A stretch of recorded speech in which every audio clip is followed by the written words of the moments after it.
अजून कमी पडतोय का? ठीक आहे. तर बघा मित्रांनो वजन काटा, हे बघा असं वजन काटा थोडा कमी पडतोय मित्रांनो असं. त्याच्यामुळं जेवढं पाहिजे तेवढाच साफ करून देतात ना, म्हणजे खराब होत नाही का? फोन आलता आणि त्याच्या सगळं साफ करून टाकलं तर मग मासा लगेच हे होऊन जातो आहे ना. तर मग आता पुढच्या गावामध्ये संपल तेवढा पण आहे ना.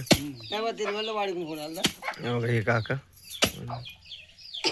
मावशी रोज मासे असते त्यांच्याकडे.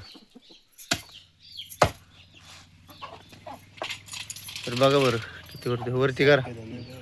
हे बघा आपला किलो काटा थांब कापून कसा माप आहे बघा मित्रांनो. एक जा ना एक चहा नंबरचा काटा देतात मित्रांनो.